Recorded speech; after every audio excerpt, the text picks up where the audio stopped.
Well, it finally happened. We got a Spider-Man true to the comics on the big screen. Not to mention a through-and-through good Spider-Man movie, with the perfect balance of humor, well-paced action, and meaningful character development. This film just once again proves that everything Phil Lord touches turns to gold. Well, almost everything. The writing is definitely reminiscent of his past projects, having that fast-paced dialogue we see in the Lego movie and Cloudy with a Chance of Meatballs, but also taking time to borrow from its source material as well as other comic book films. This film, unlike the previous ones, primarily focuses on Miles Morales, who, as comic book fans will know, is an alternative version of Spider-Man from a different universe. Like Peter Parker, he starts out as a young teenager struggling to find his identity and looking for a place to belong in the world. And then, everything changed when he was bitten by a radioactive spider. Blah, blah, blah. You know the rest. One of the genius aspects of this film is that it will use an overused Spider-Man story element such as this and use it as a place for humor. In this case, after we see Miles Morales' story play out, we get a montage of all the different Spider-Men from different universes doing that overly dramatic sequence explaining how they became Spider-Man, and they almost all sound exactly the same. This exposes not only the flaw of repetition in creating new versions of the same character, but how humorous the multiverse storytelling trope we're seeing in more and more movies and TV shows can be, like, for instance, in Rick and Morty. And I think that's one thing that makes this movie work so well. It's basically a comedic commentary on how Spider-Man is an overused pop culture icon, and how he's so overused that we reboot the character every time we get tired of the previous version of him. Peter Parker even breaks the fourth wall early in this movie, kind of in a Deadpool fashion, referring to the past failures of films due to the studio's bad decision-making. This movie is the epitome of making fun of how tired the character of Spider-Man is.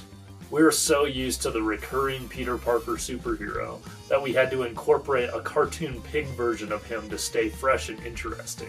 Don't get me wrong. As a fan of Spider-Man and his already comedic sense of humor, I love the idea of throwing various versions of him in a room together. But I can't think of a better way Sony could have made a Spider-Man film feel fresh than to make fun of their brand.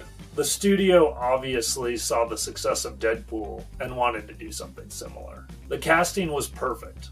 Comedy legend John Mulaney as Spider-Ham, over-the-top Nick Cage as a Rosarge-esque commentating black and white noir version of Spider-Man, Nick from New Girl as washed-up loser Peter Parker. Are you kidding me? This has comedic gold written all over it. And they totally delivered. Not only is the film funny, but it has a heartfelt coming-of-age story about Miles trying to fill the shoes of Spider-Man while still maintaining his own identity. There were some truly touching moments in the film where characters experience growth and learn valuable lessons about relationships and second chances. The mentor-student dynamic between an impatient, I know what I'm doing even though I'm a shell of the Spider-Man I once was, Peter, and I fell into this, but I'm trying to get this whole Spider-Man thing down, Miles, is fun and consistent, and at times frustrating, like a real mentor-student relationship would be. The family dynamic between Miles, his overprotective dad, and his bad uncle he'd rather spend time with, hits on a lot of real issues, and provides a good space for characters to grow. For a character like Miles, it's an opportunity to learn more about what it means to be a better person, and for the dad, not to be too hard and forceful about how you influence your kid. Overall, this film is creative. It's reminiscent of the old style of Spider-Man comic books and cartoons. Doesn't have the most fleshed out villain, but the focus is on the heroes' relationships anyway. And it's action-packed non-stop. It's just go, go, go the whole time, and it's fantastic. You'll never be bored at any point in this film. You'll laugh at all the references if you get them, and the comedic timing of the dialogue is pure gold. It's my favorite movie of the year by far. I'll give it a 9 out of 10. Go see this movie right now. My name is Peter Parker.